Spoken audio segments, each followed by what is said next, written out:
Workplaces aren't always healthy places to be. Stress, lack of concentration, depression, these are signs that all isn't well. Now, a lot of work's been done in the area of wellness at work, and we're joined in the studio today by Dr. Nolene Doherty. Now, Nolene, what's the issue? Well, Steve, if you think of the workplace as a microcosm of life, and people spend a large amount of time working there, then we're going to come across the range of issues in terms of wellness and mental well-being that we would in the general population. If we think of the spectrum of mental health, goes from at one extreme, very serious, less common problems, right through to the mild to moderate types of issues such as depression and anxiety, which are now reasonably common, through to the other end, which is really the end where we're talking about well-being, fulfilment, and individuals being able to lead a fulfilled life. So when we're dealing with wellness at work, somewhere along that spectrum, there's a lot of days lost through illness and quite a high economic cost, isn't there? Yes, there can be. We've also got to remember that employers have a duty of care, which is legislated for through the Health and Safety Act of '74.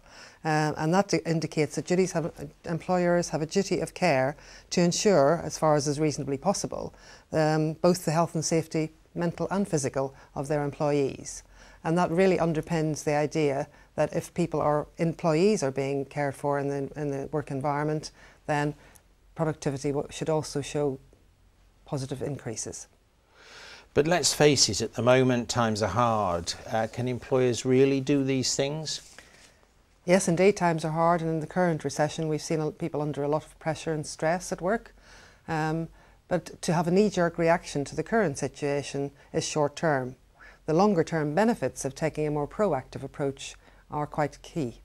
So tell me some more about this proactive approach. What do you recommend?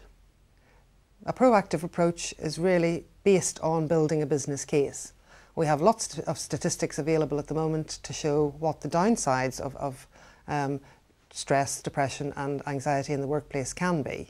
For example, a recent study by Mind indicated that a lot of people are worried about their work situation. A lot of people are consulting their GP. About 28% of people who responded to this survey indicated that they were working longer hours. And only about 38%, I believe, indicated that they thought their employers were doing enough to support them. So what is enough? Describe what needs to happen.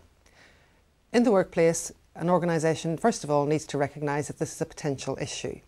And I think that can be a difficulty because it can be somewhat of a taboo subject. Employees themselves, because they may be, especially at the moment, under pressure to keep their heads down and work hard, might have some self-denial about there being a problem for themselves. Managers, on the other hand, as well, can also find this a difficult topic to broach. Often there's a lack of training for them, and when you put these two situations together, you can almost have a collusion, a denial that there is an issue, and that's not good business. So give me some steps then that managers need to take to address this issue. Recognising that there is a potential issue is a key first step. Having tools and techniques in place so that the organisation can audit what's happening, so they can look at the cost to business of absenteeism, sickness, absence, early retirement through ill health. And that side of the equation, they can look at the figures to show what the costs to business are.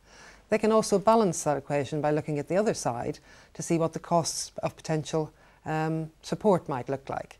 For example, health screening, interventions, employee assistance programmes. And I think the organisation needs to have that balanced view, the potential costs and also the benefits. Give me some examples where companies have been proactive and have been successful in this area. A lot of organisations are now recognising the need to be proactive, the need to take steps towards encouraging wellness at work.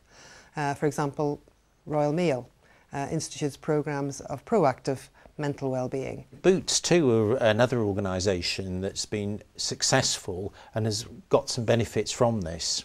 Yes, indeed, and the organisations who are successful tend to take an approach which includes occupational health, GPs and training and development for managers. So it's a combined approach that looks at not just the individual but the organisational climate and culture.